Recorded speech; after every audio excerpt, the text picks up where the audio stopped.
dialogando con el padre Raúl Sánchez. Voy a hablar de algo que es importante que usted tenga en cuenta, hermano, porque veo que algunos comentarios a mis últimos videos, especialmente a ese que hice sobre la parte de del ecologismo, de la Pachamama, del agua y todas esas cosas, hay gente que no le gustó mucho, pero tal vez porque no fui lo suficientemente claro. Hay una realidad del lenguaje que es importante que nosotros no desatendamos. ¿Por qué es importante hablar del lenguaje?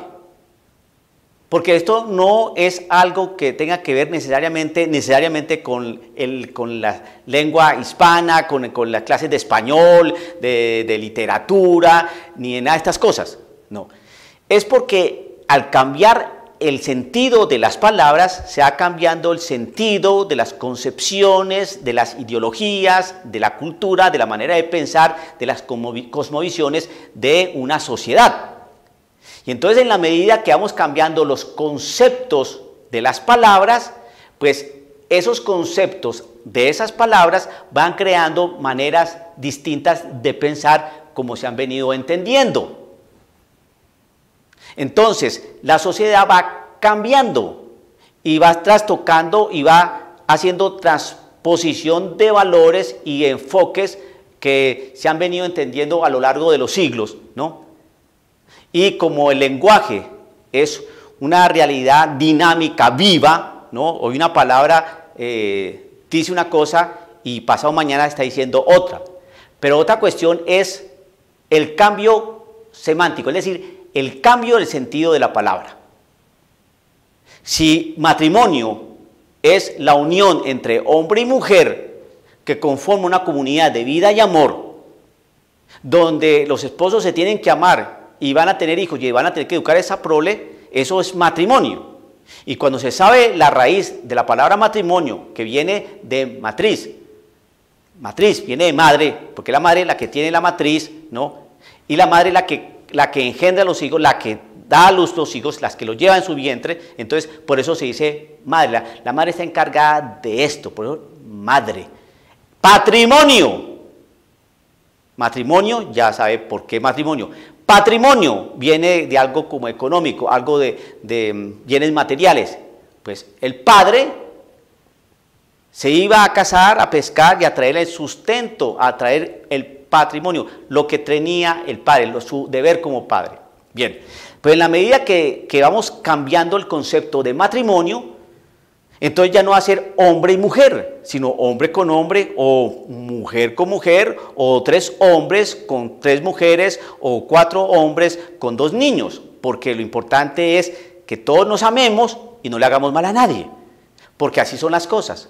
Entonces el matrimonio va a llegar en el año, ¿qué?, en 2050, donde el matrimonio es válido. Sí, allá está don José, que se casó con su elefante, que era su mascota, porque así son las cosas. El matrimonio. No, el matrimonio es una cosa, pero nos están metiendo un lenguaje raro. Tenga presente esto, que cuando yo hablé sobre la realidad de toda esta cultura, la tradición indígena, la cultura indígena, la Pachamama, las aguas, los afluentes, los árboles, la naturaleza, la ecología, hay que cuidar todas esas cosas, hay que cuidarlas. Pero tengan cuidado, mucho cuidado, cuando se empiecen a meter ese lenguaje de ¿qué? Indigenista, porque los indígenas tienen su cultura, los indígenas tienen su tradición, los indígenas tienen su cosmovisión. La Pachamama, no hay que violentarles su cultura, su tradición. Es decir, no evangelice. Déjelos que sus chamanes obren, curen y digan las cosas a su pueblo indígena, que tiene su cultura y su tradición. Eso se nos va metiendo, hermano. Es una manera de frenar evangelización. Quiero que usted sea astuto, hermano, y que piense. Cuando un curita, hace 15 días, se le ocurrió decir que las hostias podían ser de yuca, de acuerdo a los últimos estudios de la ciencia, pudo determinar que esa raíz de la yuca se conserva mejor en los climas no tropicales como el Brasil o la Amazonía, donde la temperatura está, y entonces ese tubérculo, esa harina de yuca podría ser mucho mejor para que las hostias se conservaran mejor y dárselas a los indígenas. Y eso les va a servir a los indígenas y eso les ayudará en su economía para que siembren más yuca, para que coman más hostias. Suena como de manera humorística, pero no nos atrevemos que en unos años no solamente sea de yuca, sino de harina de garbanzo, de harina de lentejas, ¿no? Aunque suene esto como trae de los cabellos, pero es que así es. Le voy a dar un ejemplo para que vea que así es. Porque es que la gente, Dios mío, no sé dónde tienen puesta la atención. ¿Dónde tienen puesta su atención? Se abrió una vez una ventanita, ¿no? Diciendo, ¿y si la mujer es violada no puede abortar? Porque el aborto era un delito. Era un delito. Pero a alguien se le ocurrió decir, ¿y si es violada qué? Se abrió esa ventanita, ¿y si es violada?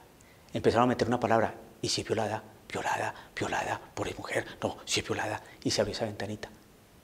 Y esa ventanita impulsó, ¿no? A través del viento que entró por esa ventanita, abrió otra ventanita, que dijo, ¿y si el hijo viene mal formado? ¿Y si el hijo viene con un síndrome mal formado, síndrome mal formado, síndrome, pobre mamá, pobre mamá? Se abrió otra ventana. ¿Y si está en peligro la madre? ¿Y si está en peligro la madre? ¿Y si está en peligro la madre? Se fue metiendo todo eso. Hoy, no solamente se abrieron todas las ventanas, sino se abrieron todas las puertas y hoy el aborto no solamente dejó de ser delito, sino que hoy es un derecho. Y las legislaciones obviamente regulan esos derechos, los derechos reproductivos de la mujer. Los derechos que tiene la mujer sobre su propio cuerpo. Y legislan, y legislan, y legislan. Y va metiendo ese lenguaje. Poco a poco, poco a poco. Viene el obispo Pomponio López de la parroquia de la arquidiócesis de Caparrapí a darnos unas meditaciones. Esa palabra era muy nuestra, muy del ambiente religioso. Ahora no, meditaciones. La meditación es del budismo zen, de los que practican el yoga. La meditación. No ore, medite.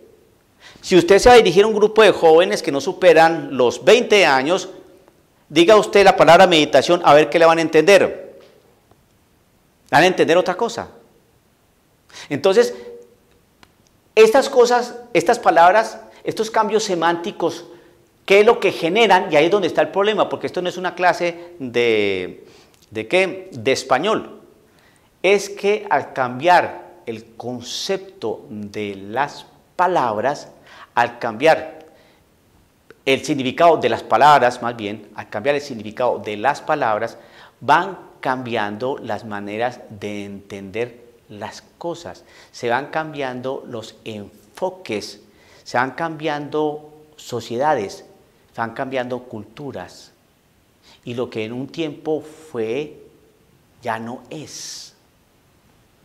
Así como la palabra matrimonio, así como las cuestiones de la yuca, así como la cuestión de la Pachamama, las tradiciones y los indígenas. Todo eso manejado con astucia nos van a cambiar nuestra cultura cristiana. Y eso hace parte de esta cuestión que se llama la reingeniería social. Reingeniería, reconstrucción, reelaboración de la sociedad. Y se mueven desde abajo hacia arriba. Diferentes lugares, estamentos, percepciones, todo lo van cambiando. Llega ese lenguaje inclusivo. Inclusivo. Uno recuerda que el sacerdote llegaba a la misa y decía: buenas tardes, hermanos, iniciamos nuestra celebración en el nombre del Padre, del Hijo, del Espíritu Santo. Amén. Ahora no. Buenas tardes, hermanos y hermanas.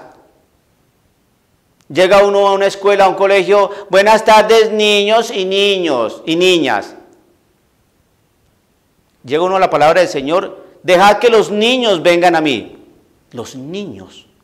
Cuando se habla de manera genérica, hermanos implica hombres, mujeres, pero de acuerdo a ese lenguaje inclusivo, diga hermanas, ellas también vienen a misa, no sea excluyente.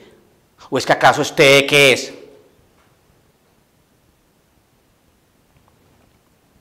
Entonces ahora le toca a uno a decir, buenas tardes queridos hermanos y queridas hermanas, y aquel que no se sienta ni hermano ni hermana, buenas tardes también para que no se sienta excluido ni discriminado y no me vaya a gritar ¡homófobo!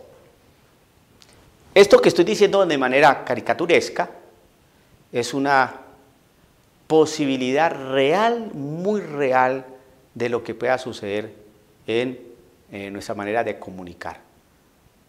Si cambiamos el sentido y el significado de las palabras, va a cambiar el sentido y el significado de muchas cosas, no de nuestra moral, de nuestra sociedad cristiana, de nuestra cultura cristiana. ¿Qué es lo que pretenden con ese lenguaje inclusivo? Yo me acuerdo cuando era pequeño, 10, 11 años, que nos reuníamos los primos, que vivíamos en diferentes ciudades, incluso fuera del país, nos reuníamos, ¿no?, para una Navidad, supongamos, y entonces venía un tío y decía, bueno, reúnanse todos los primos porque les va a tomar una foto. Y todos los chiquillos ahí, todos nosotros, yo me acuerdo que tenía como 11 años, también me reuní allí. Y llamamos a los primos, que todos los primos vengan, que nos van a tomar una foto. No había ninguna prima que dijera, tío, ¿no me dijiste sobrina? Yo soy sobrina y soy prima. ¿Me estás discriminando? Yo no soy ningún primo, ningún sobrino. ¿Me estás discriminando? No. Ahora todo el mundo se ofende porque no le dicen prima, amiga, hermana, niña. Los derechos de los niños y las niñas. Buenas tardes a todos y a todas. ¿Qué es eso? Un lenguaje traído de los cabellos. ¿Para qué? Para hacer presión en un mundo que está lleno de feministas, que se está encoando un feminismo impresionante, que los homosexuales y sus lobbies están haciendo presión por todo lado. Entonces, y esa ideología de género que enmarca toda esa situación, entonces están tratando de ablandar la moral. Y aquel que no se acomode al nuevo orden mundial y a la reingeniería social dentro del renglón o el aspecto o el segmento del lenguaje, entonces es una persona que es excluyente, que discrimina, que no es tolerante, que no es pluralista. No, váyase de aquí, usted es un anarquista, porque usted no es tolerante, usted no es inclusivo, usted no es una persona que pluralista. No. Usted trae aquí desorden y lo catalogan como persona que causa dificultad y problema social. Desde la Organización de las Naciones Unidas, si usted no sabía, querido hermano, están tratando de democratizar, que el cura en las parroquias democratice su lenguaje de la homilía. Por eso usted muchas homilías las encuentra siempre como lo mismo, que Cristo nos ama, que Cristo nos perdona, que Cristo siempre está con nosotros. Ay, hermano, queremos amar, vivamos la paz, sigamos orando, confiemos en la Virgen María, amén, vayan para sus casas.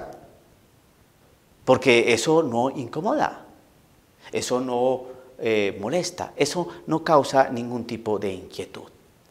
Democratizar el lenguaje es que todo el mundo se sienta contento, se sienta tranquilo, se sienta en paz, que nada incomode, que no nos obliguen al cambio, que no nos promuevan y nos muevan la conciencia, que no nos digan que tenemos que convertirnos, no, eso causa alguna dificultad.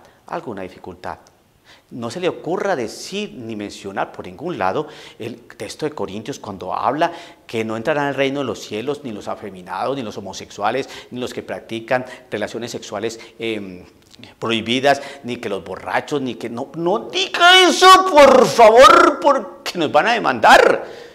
No va a tardar en que lleguen cartas a las diócesis diciendo que el cura fulanito de tal insultó, discriminó, ofendió. Y entonces, ¿qué va a hacer? ¿Qué van a hacer los obispos? Dios mío, se van a poner en problemas, porque lo más seguro es que le manden una carta al sacerdote o lo llamen a los obispados y le diga, mire, mi hijo, yo creo que es mejor que usted obvie cierto tipo de temas para que la gente no se vaya a incomodar. Es mejor llegar por diferentes lados para que entiendan.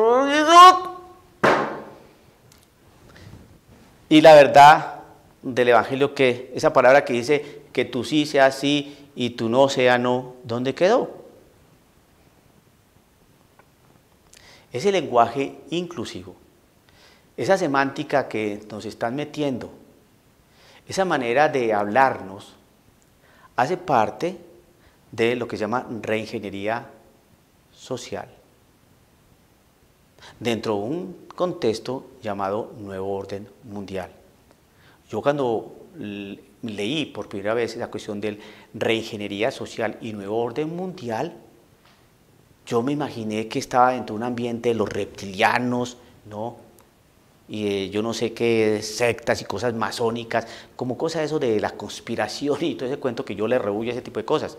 Pero cuando empecé a ahondar en el estudio y a hacer los análisis pertinentes, empecé como a despertarme de ciertas realidades que sí son ciertas y que haciendo un seguimiento histórico de la realidad semántica, sí ha habido unos cambios, que esos cambios generan unos cambios de orden en la sociedad y en la manera de percibir y entender las cosas. Así como el aborto era pecado en el pasado, hace unos 50 años, hoy ya es un derecho. Y hoy que usted considera algo que es antisonante, que no está bien, dentro de unos años, de tanto repetirse y tanto repetirse, entonces eso va a caer bien. Y el día que usted diga, no, no es por ahí, usted va a ser tildado de una persona homófoba, excluyente, no, discriminatoria, intolerante. Necesariamente creo que es importante que se legisle sobre eso para mandarlos a las cárceles. Lo que es la ideología de género, si usted no lo sabía, en varias legislaciones de diferentes países ya a los papás los están metiendo en la cárcel cuando se oponen a que las escuelas o colegios le impartan esa educación a los niños, donde los enseñan a masturbar, a tocarse y a decirse que son iguales los unos con los otros. Eso se está enseñando, por ejemplo, en Canadá, en Dinamarca, en España, si usted no lo sabía. Y entonces el padre que se opone a esa manera de educar, entonces va a ser sancionado. En mi país, Colombia, se trató de meter un proyecto de ley, ¿no? Y toda esa farsa que se hizo sobre la paz en Colombia, ¿no?